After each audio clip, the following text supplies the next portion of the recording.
This is the Agribusiness Report. I'm Tony St. James, and we're joined today by Todd Wilkinson. Todd is president of the National Cattlemen's Beef Association. Hey, it's great to see you. It's great to see you.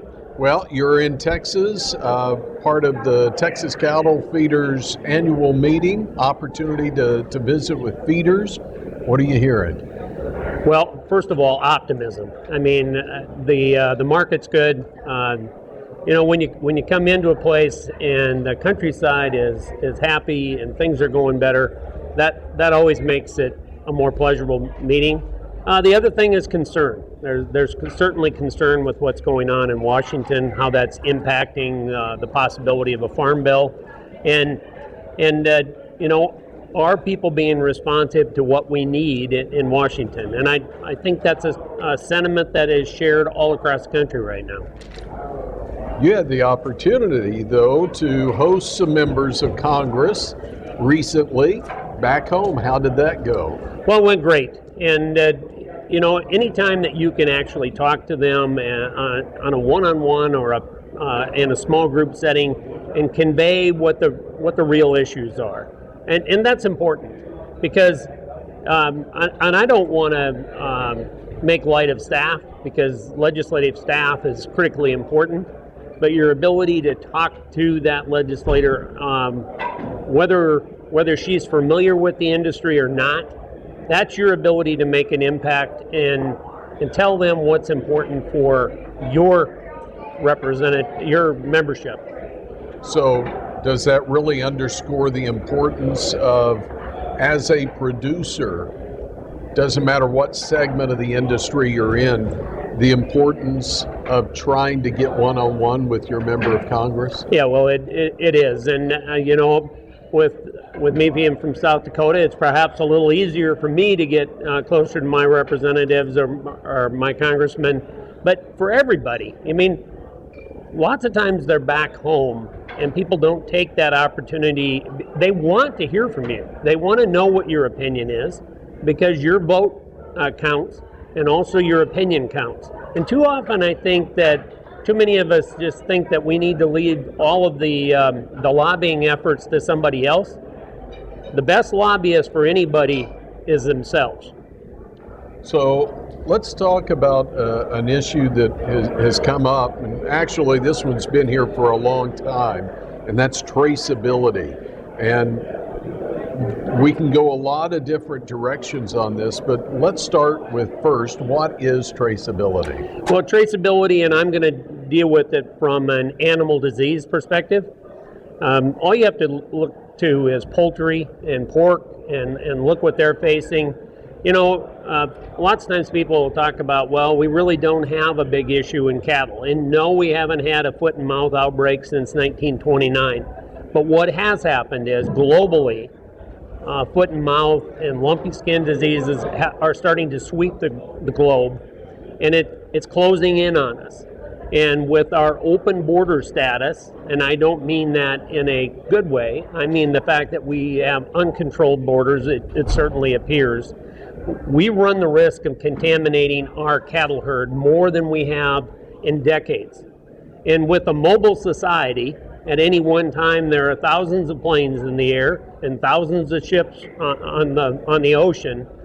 With that mobile society, we are at a greater and greater risk for what can come inside and affect our beef herd. And traceability really is, it's going to sound simple, but it can be something as simple as putting an electronic identification button in that cow's ear so that you know at any one time that cow is going to be located on my ranch.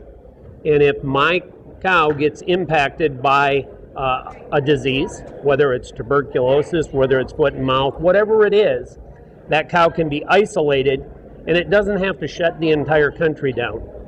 The current plan for a major disease outbreak in the United States, in the beef herd anyway, is closure of everything for 72 hours.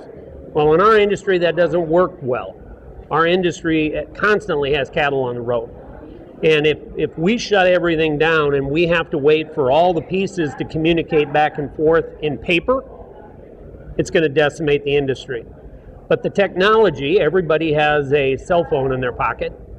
And the technology is such now, we can identify our herd, put those electronic buttons in their ear, and in effect have an insurance policy so that my herd isn't going to be closed for days and weeks on end.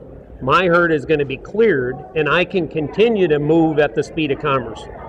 So is it safe to say we learned some valuable lessons from the cow that stole Christmas, the BSE outbreak of '03? Well, we did, and probably even more so with COVID. We learned that our food supply can be hugely impacted. All you have to do is remember the shelves going empty for real meat, and that should send a lesson, because if our supply is interrupted, that's going to devastate the country in terms of the food supply. You mentioned it, real meat. Well, there's fake meat as well, and there's two sides of that. One, there's a plant-based alternative, but then there's the other that's actually grown from cells. What are you watching there? Well, first of all, I'm going to tell you, I don't have any real concern with the plant-based products because they just don't compete. All we have to do is look back at COVID, and the grocery stores were full of that stuff. Nobody wants to eat it, or very few. I'll compete against those people all day long. My concern, and what our association's concern is, if you take that cell of that animal and then you put it in a bioreactor and you grow that product out, I don't want that artificially produced product to be put in and mixed in with a real meat product. We have the privilege of serving America's consumers with a trusted product. I don't want that stuff going in with my hamburger and misleading that person going up to that meat counter, and suddenly they have a blended product in it.